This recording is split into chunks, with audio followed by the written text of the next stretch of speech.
Hai, balik lagi bareng kita berdua di Ngupil. Ngobrol ulas film. Apa kabar lo semua? Gua harap lo sehat sih ya. Iya, dari segala virus yang ada di dunia ini. Iya. Apalagi kan belakangan ini ada virus varian baru lah ya, Iya. Omicron. Iyalah, apa itulah whatever lah. Iya. Intinya kali ini kita balik lagi dengan pembahasan tentang film yang bakal bikin perasaan lo dibolak-balikin. Campur aduk lah ya. Iya, jadi kadang baper, kadang sedih, kadang sebel. Pokoknya nonton ini bikin bener-bener emosional sekali gitu ya. Nah, Gak usah lama-lama, kita bahas Story of Kale. jadi film ini merupakan spin-off dari film NKTCHI, di mana timeline dari film ini itu sebelum dari kejadian di film NKTCHI yang tentu saja tetap diperankan oleh Ardi Kale sebagai Ardhito Pranomo. Di film ini menghadirkan lebih dalam sudut pandang yang berbeda antara Kale dan Dinda yang diperankan oleh Aurelie Moormans. Mengisahkan sisi terburuk dalam cinta yang ujung-ujungnya jadi nggak sehat, friend. Ya, jadi toxic, Jadi orang-orang toksik. bilang ya.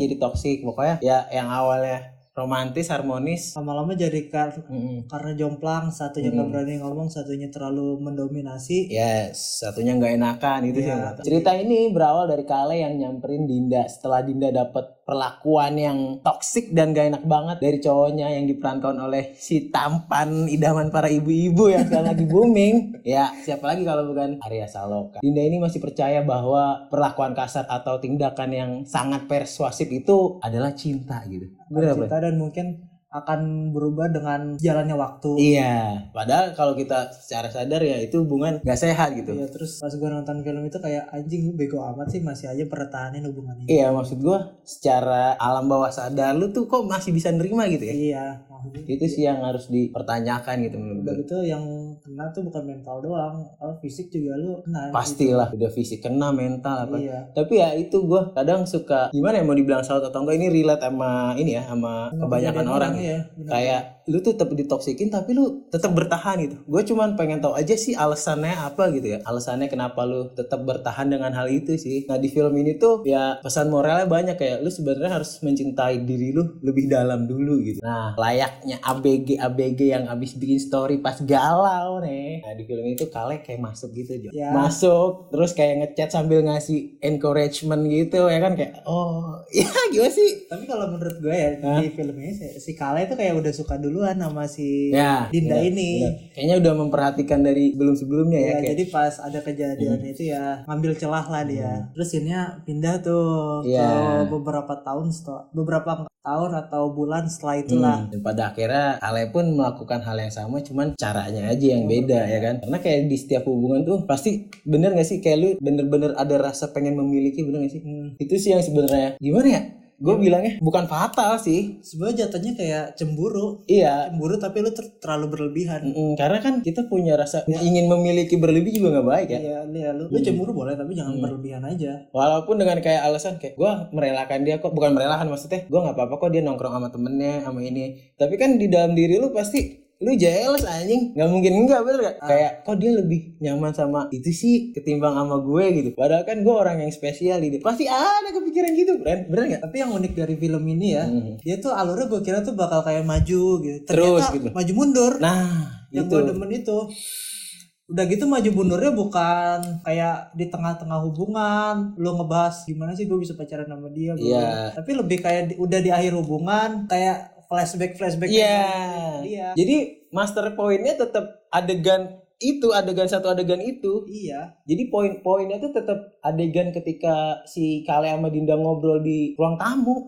Cuman yang mainnya, yang berjalan kemana-mananya itu ya flashbacknya. Nah Iya, kayak pikiran mereka atau gitu ya, bener-bener dari situ. iya, gue bilang alur episodis maju mundurnya tuh menurut gue nggak berbelit, Iya. nggak ribet kayak kalau kita nonton kan biasanya yang alurnya maju mundur kan kayak kok ini tiba-tiba kesini nih maksudnya apa ya? Jadi kitanya main blowing kayak oh pantesan. Jadi ya menimbulkan asumsi-asumsi baru dan bahasa-bahasa semiotika yang kita nggak ngerti, tau nggak? Abisnya sebelum kalau gue lihat sih sebelum dari pindah scene itu pas masih di ruang tamunya kayak ada apa sih kode tentang kejadian yang bakal ada di scene selanjutnya itu. Yes, Kalau menurut gue itu. Terus yang lucunya lagi ini sih nggak dikasih FD-nya dikasihnya dikit. Asli bahkan sampai ada salah satu scene gue emang sangat gimana ya, sangat impresif gue ke Mas Angga di Masa Songko ya. Oh iya, jadi sutradaranya. Iya, ya semua orang pasti tahu lah. Itu gue karena dari di film-film sebelumnya kalau dari permasalahan dialog, act out bener-bener gokil. Kayak yang waktu di film ini tuh si Kale lagi berdialog sama Dinda, berusaha menenangkan Dinda gitu, mencari jalan tengah dalam hubungannya gitu, biar kayak maksudnya diperbaiki gitu, nggak usah berakhir gitu. Nah di situ tuh dibikin kayak si Dindanya mulai mengerti, tau nggak? Mulai mengerti, paham, tapi di akhirnya nggak bisa, tetap kayak anjing, gue bilang gue kan yang nonton udah akhirnya luluh juga nih ya kan, akhirnya baper lagi juga nih, ternyata enggak, ternyata kayak di situ kayak itu merinding gue kayak. Nah itu kan si Kalenya. Nah si Dindanya lucunya lagi, si Dindanya udah pengen kayak lu bencilah sama gua biar lu bakal ngerelain gua dengan gampang. Ini relate banget sih maksudnya sama teman gue. Tapi si Dinda si Kalenya tuh masih aja sayang sama si Dinda. Emosional yang jadi jatuhnya tuh pemaksaan kehendak, tau nggak? Benar. Justru maksud gue kalau kayak gitu jadinya malah nggak baik. Karena apa? Ya misalkan si ceweknya nerima lu lagi pun, ya itu dalam artian tanda kurung yang dia berpura-pura aja sih. Kepaksa. Iya, kepaksa. Jadi jatuhnya kayak hubungannya udah nggak bakal kayak dulu. Bahkan sampai ada statement, kamu nggak apa-apa selingkuh, aku ikhlas atau rela gitu ya. Kayak maksud gue anjing, kok lu rela sih? Gue di situ tebal sih. Anjing tolol bangsat, lu tuh udah diselingkuhin masih aja lu ini bangsat. Iya, bener.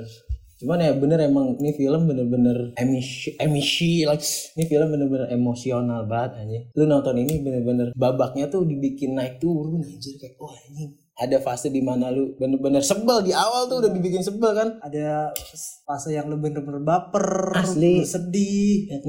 Tapi dominannya ini sih, sedih sama sebel. Iya, sedih sama sebel sih. Dan spin off dari NKTCHI ini yang masih dengan garapan sutradara kaliber yang salah satunya gue inspirasi gue banget itu kalau dia bikin film. Ya siapa lagi kalau bukan Mas Angga di Masa Songko gitu ya. Kita menyebut nama dia banyak juga, gak apa-apa gitu. Jadi tuh di film ini Mas Angga tuh bener-bener ngasih kenyamanan buat kita sebagai penonton untuk kita memahami bener-bener tentang alur film ini. Iya, dari awal mula perkara dan akhirnya putus dan jadi nggak terjadi percabangan cerita sama premis, tau nggak?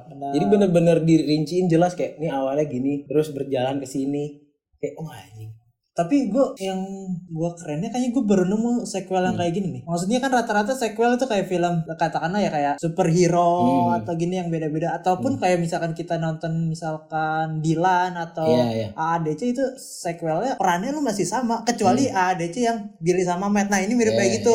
Iya. Karena kan ini spin off-nya. Iya, pemeran utama di NKTCHI siapa? Nah si Kale itu ini bukan kayak cuman orang pemeran pembantu aja, tapi di film ini dia malah dia yang jadi pemeran utamanya. Iya, itu sih menurut gue kayak bener-bener fantasinya ya.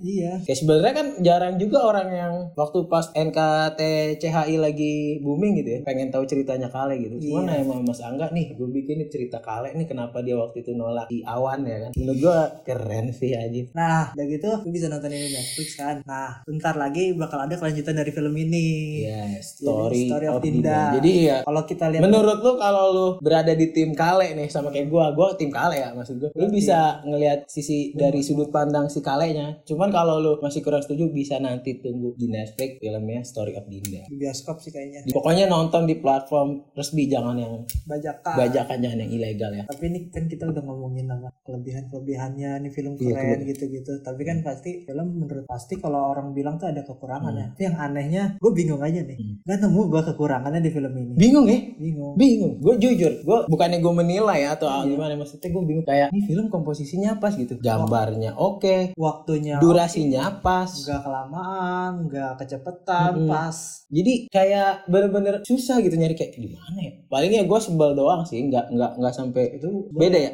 Malah menurut gue bagus. Jadi lu kayak maksud gue sebel terbawa ini ya. Gue sebel sama acting yang mantannya si Dinda Ai sih, kayak anjing cowok gini amat bangset, kayak lu kayak di hutan lu rusuh. Iya, cuman ya baik lagi. By the way ini juga dia syutingnya posisinya lagi COVID ya. Latarnya pun dikit anjir, ya kan? Ya lu bisa nonton lah kalau penasaran latarnya dikit, yang gue maksud kayak gimana, lu harus nonton sih. Latarnya dikit, dia cuma beberapa tempat. Poin utamanya di ruang tamu itu, sisanya tempat yang sama yang ujung-ujungnya. Iya. Studio. Iya. Songko udah bikin film, pasti ajaib banget ya. Ya lu kayaknya memuji banget ya dari tadi lu Enggak. ngomongin udah beberapa kali. Iya, karena emang keren. gue suka banget sama karya dia yang satu ini, karya beliau yang satu ini. Ya, sebelumnya juga gue suka yang Iya, ceritanya tuh bener-bener konkret gitu. Mungkin nanti bakal kita omongin kali ya yang NKTCHI di video ya. Iya, mungkin nanti di video selanjutnya gitu. Dan film ini tuh dapat rating dari IMDb 6,4. Cuman menurut gua, kalau menurut gua layak dapat 7,5 sih. Menurut gua ya, opini gua pribadi. Layak dapat 7,5. Cuman ya nggak tahu aja, mungkin penilaian keseluruhan kali ya. Iya, dari yang emang expert di bidang. Menurut gua sih ini ratingnya terlalu rendah ya buat film sebagus ini. Gua nggak tahu apakah melihat dari target pasarnya apa karena kurang di masa pandemi gitu. Cuman kalau menurut gua ya baik lagi layak dapat 7,5 karena dengan alur episodis maju mundurnya yang gak berbelit, yang gampang banget dimaknain sama orang, terus dari sinematografinya yang emang ajaib juga gitu. Looknya John, bener gak? Look dari film ini asli gue suka banget. Menurut gue makanya itu gue bilang layak dapat 7,5. Ya di atas 7 lah. Iya. Udah gitu apa ya, ceritanya lo bener kan yang kayak kita bilang lagi, ceritanya bener-bener padat. Jadi kita bertanya-tanya nih, kenapa ini bisa gini, ini bisa gitu. Tapi kan dibikin Story of Kale ya tentu dari sudut pandang Kale. Kalau ntar film selanjutnya Story of Dinda ya dari sudut pandang dia. Jadi kalau misalkan lo yang kayak gue masih ada yang gue bingung ya, ini kan dari sudut pandang Kale. Dan menurut gue sebagai orang yang setuju sama sudut pandang Kale, setuju aja sih gue, karena emang udah endingnya emang gini, emang gimana lo ya kan. Jadi lo kalau misalkan diomongin di film ini lo lebih setuju sama si Kale nih? Kale lah gue, karena relate aja cok. Kayak gue ada satu scene nih, balik nih satu scene nih yang kita nggak pernah lupa ngebahas ini. Kayak di video sebelumnya kita selalu ngebahas scene favorit dari scene ini, yang Ardhito main piano sambil nyanyi lagunya yang yang udah ending kan. Itu menurut gue golden scene, John. Sinematografinya enak, terus semiotikanya juga mantep, kayak tiba-tiba seisi rumah kosong, tau nggak? Kayak ya udah gue sejak kepergian lu semuanya terasa kosong aja kayak. Gue setuju. Asli itu scene favorit gue juga sih. Buat lo yang penasaran harus nonton di Netflix ya, friend ya. Iya. Harus nonton, jangan bajakan Netflix. Dan sampai sini aja mungkin pembahasan kita tentang film Story of Kale and Someone in Love.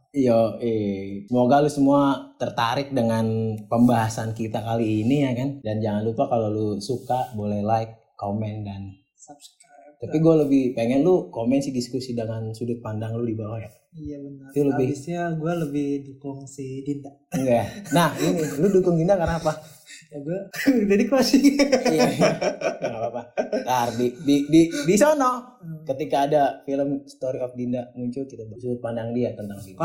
Kalau gue sih habisnya si Kalenya udah terlalu berlebihan, jadi gue lebih demen sama si Dinda. Habisnya dia lebih inilah. Gua pun berada di sudut pandang Kale, bukan yang tentang egoisnya ya, tapi tentang di akhirnya ini, cerita di akhirnya ini, bukan tentang yang secara keseluruhan. Kayak ini nggak sih, kayak si Kale itu orangnya setia gitu. Ya kesitunya gitu. Kalau dari egois atau segala macamnya ya menurut gua wajar lah, karena dia nggak mau kehilangan aja gitu dari cerita backgroundnya. Ya sampai ketemu di pembahasan selanjutnya, intinya salam ngopil. Jangan lupa nonton filmnya di Netflix ya. Netflix jangan banyak. Dadah.